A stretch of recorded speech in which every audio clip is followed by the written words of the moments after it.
Bom, gente, eu quero fazer uma reflexão rápida com vocês sobre a escolha de Deus a respeito de pessoas.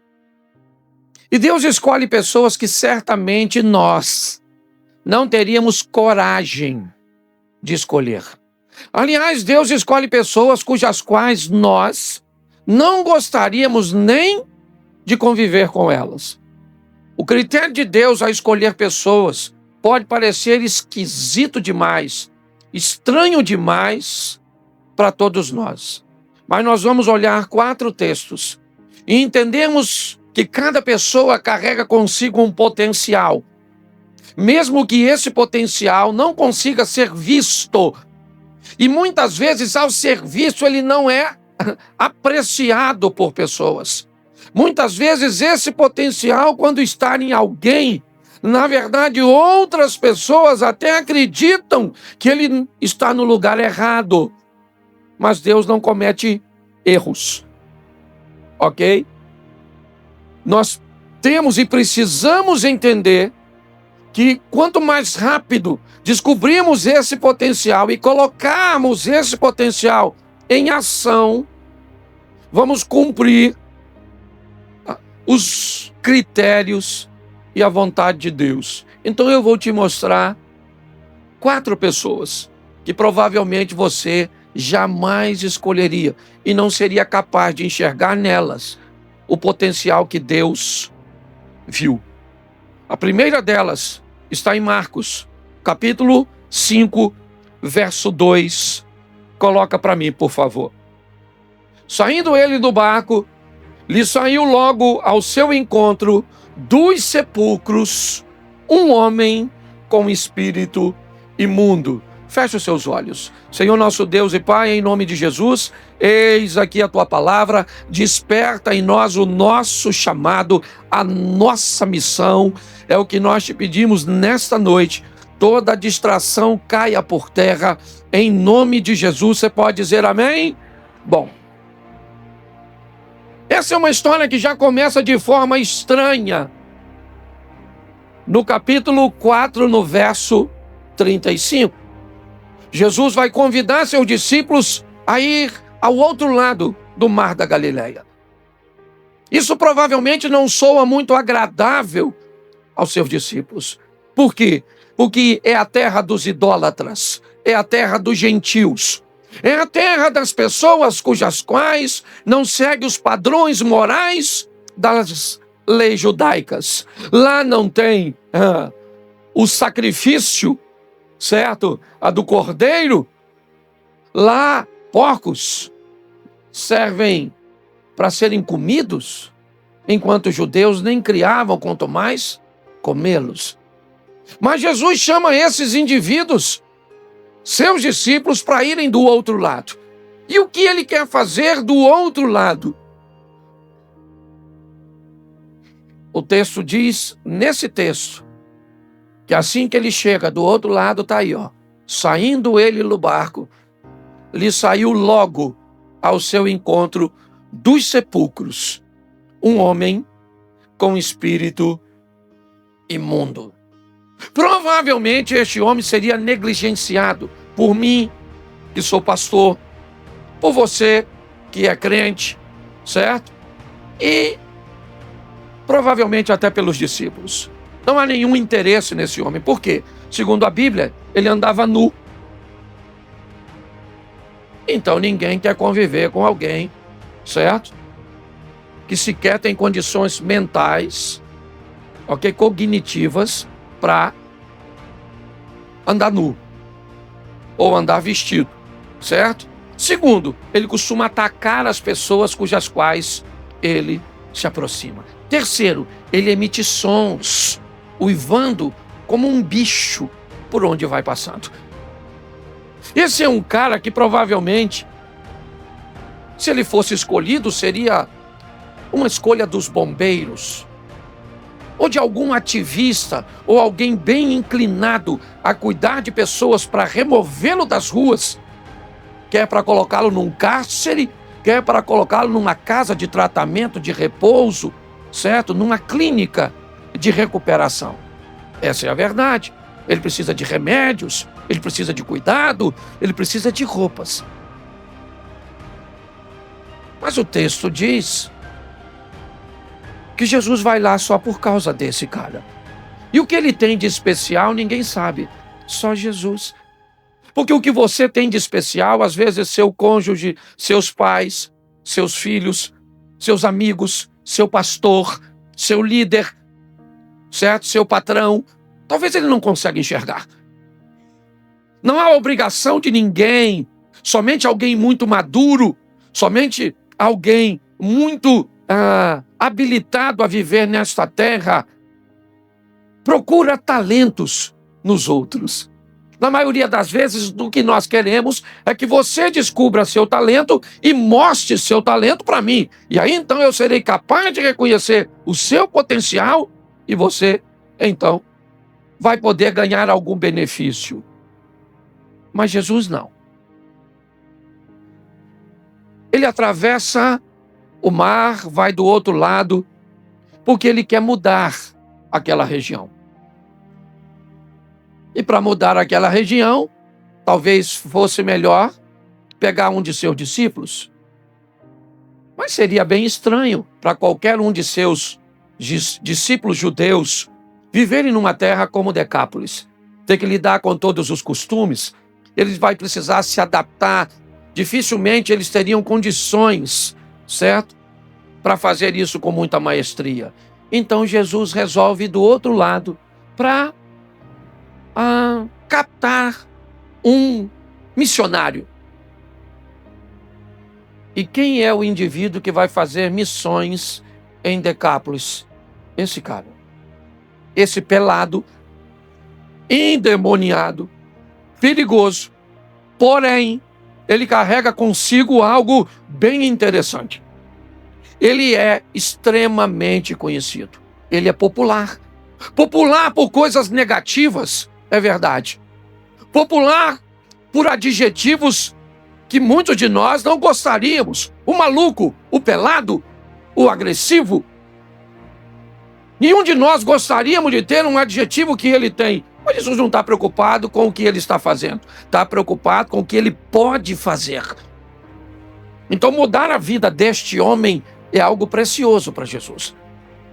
Jesus entra num barco, atravessa, enfrenta uma tempestade, a incredulidade dos discípulos, certo? E ele vai do outro lado, desce.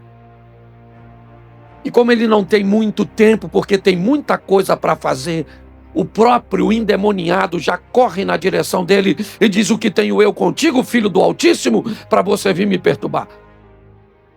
Jesus então expulsa o demônio deste moço. E quando Jesus expulsa o demônio dele, vamos entender direitinho. Ele toma um banho, troca de roupa, certo? Esquece esse imediatismo nosso. Então Jesus foi lá, é óbvio que não demorou muito, mas libertou o cara. O cara sai daquela condição, provavelmente deu uma melhorada em sua aparência, vestiu uma roupa, está sentado perto de todo mundo agora, ouvindo a palavra de Deus. E Jesus então se despede de Decápolis. E quando Jesus vai saindo, vão os discípulos e ele também está indo. E ele vai até Jesus e diz: Senhor, o Senhor me leva contigo? Me leva contigo porque ninguém nunca me quis aqui, cara. Eu sempre fui rejeitado nesse ambiente. As pessoas nunca me olharam direito. O único que conseguiu enxergar valor em mim foi o Senhor. Pessoas não têm obrigação de enxergar o seu valor. Deus já enxergou. E a primeira pessoa que Ele quer mostrar o que você pode fazer e quem você é você. Pare de querer a aceitação das outras pessoas e aprenda a se amar, a se valorizar, a se respeitar. Até porque as pessoas vão seguir este padrão. As pessoas vão te respeitar como você se respeita. Elas vão usar tom de voz, adjetivos, certo? Da maneira que você tolerar. É assim que funciona. Pode ser o seu patrão, ele pode ser bilionário. Você pode ser o faxineiro e tem um gerente da empresa dele. E ele pode tratar o gerente muito pior se o gerente não souber se posicionar e tratar o faxineiro com muito mais educação, porque o faxineiro se posiciona. Entendeu? É assim que funciona. Ninguém viu o valor dele, então ele quer ir embora daquele lugar. É lógico, eu quero andar com Jesus. Ele diz: Senhor, me leva aí com o Senhor, deixa eu entrar no barco. Jesus falou: não, meu filho, vá para a tua casa, vá para os teus e mostra para ele quão grandes coisas o Senhor fez por você. Volta para casa. Mas agora você não volta mais nu, você volta vestido. Você não volta mais louco, você volta são. Você não volta vazio, você volta cheio. E eu vou mudar essa terra através de você. Dá para botar o capítulo 8 de Marcos? Bota a partir do verso 1, 8:1. Marcos 8. É que eu não tinha pedido esse texto para ele. Certo? Naqueles dias, havendo uma grande multidão, não tendo o que comer, chamou Jesus a si os seus discípulos e disse: tenho compaixão da multidão, porque há 3 dias que estão comigo e não têm o que? Isso. E se os deixarem em jejum, né? Se os deixarem ir em jejum para suas casas, desfalecerão no caminho, porque alguns deles vieram de longe. E os seus discípulos responderam: de onde poderá alguém satisfazê-lo de pão aqui no deserto? E perguntou-lhes: quantos pães tendes? E disseram: 7.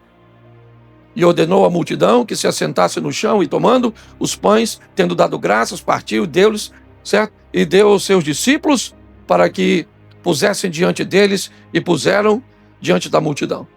Vamos lá. Tinham também alguns peixinhos, e tendo dado graças, ordenou que também os partisse, os pusessem diante dele. Comeram e saciaram-se, dos pedaços que sobraram, se levantaram 7 cestos. Olha agora. E comer, e os que comeram era o quê? Quase o quê? Quase 4.000. Estão falando apenas de homens, sem falar de mulheres e crianças. Essa é a segunda multiplicação dos pães. Não confunda com a primeira, certo? Com a musiquinha dos 5 pães e 2 peixinhos. Aqui são 7 pães e não tem o número dos peixes. Tá certo? Porque essa é a segunda multiplicação dos pães. Primeira multiplicação dos pães acontece em Cafarnaum, em solo judeu, sobrando 12 cestos de resto de pães, simbolizando o ministério de Jesus sobre as 12 tribos de Israel.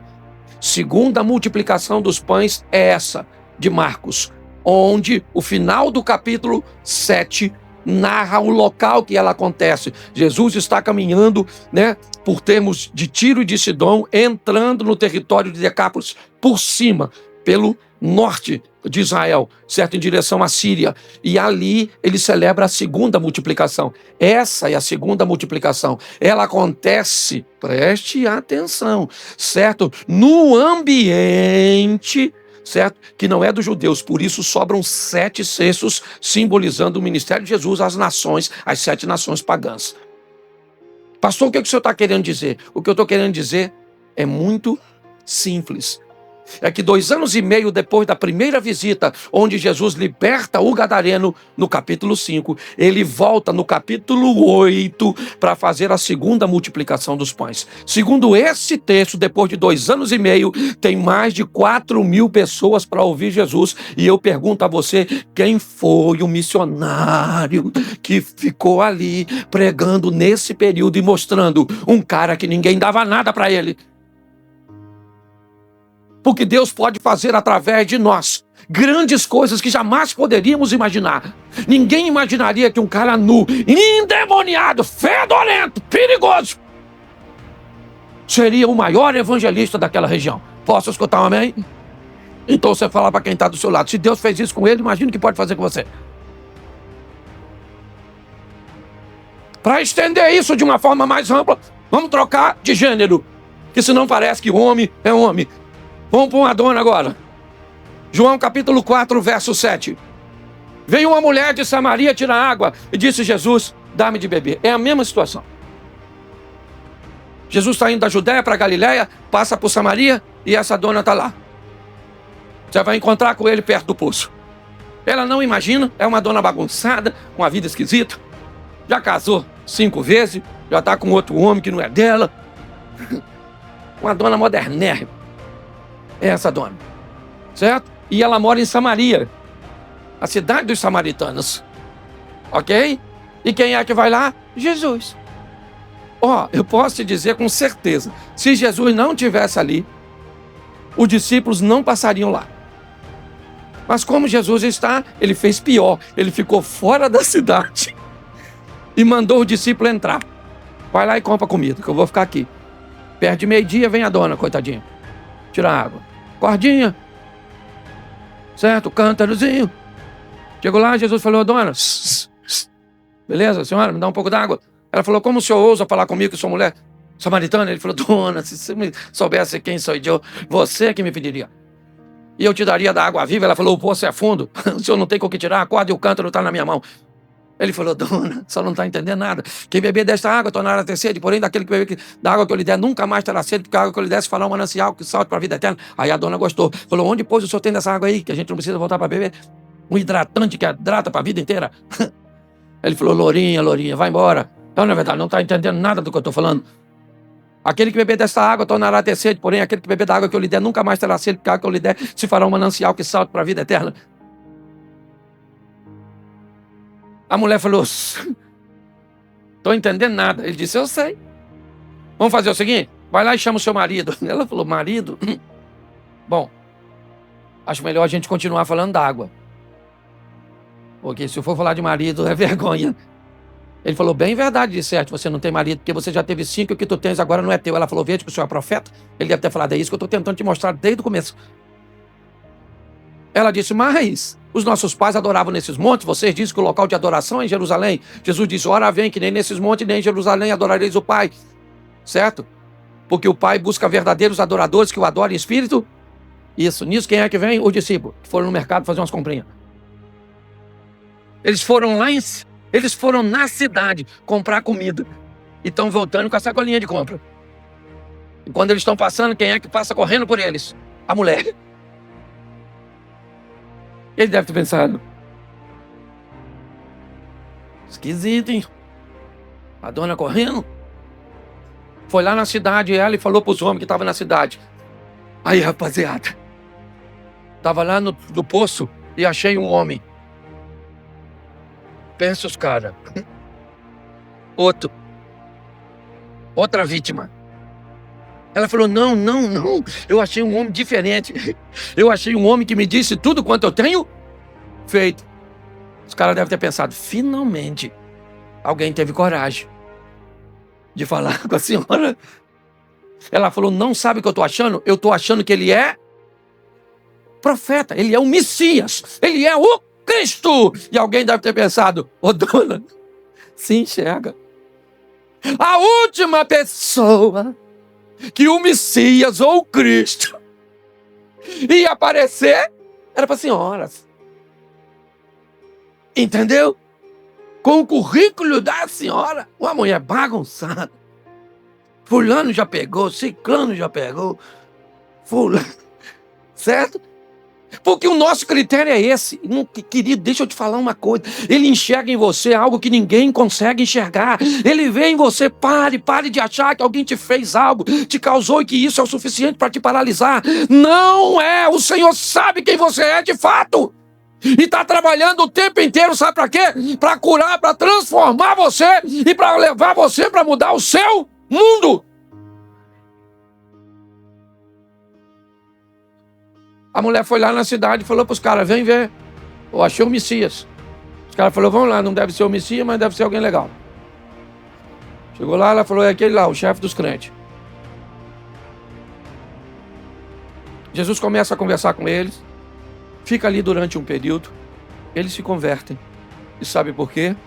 Porque Jesus enxergou numa mulher o que ninguém conseguia enxergar. Pare de esperar que as pessoas vejam em você o seu valor. elas não vão enxergar. E pode ter certeza, eu sei o que eu estou falando. Hoje menos, mas por muitos anos, não foram dias e não foram meses, eu enfrentava conversas em torno de meu nome. Palhaço, animador de auditório, não sabe nada de Bíblia. Você está entendendo? É apenas alguém que trabalha com entretenimento, um aproveitador, que só olha para dinheiro, que cobra para pregar. Eu tive que ouvir tudo isso a meu respeito, numa intensidade maior, porque eu ainda continuo ouvindo, mas hoje reduzido.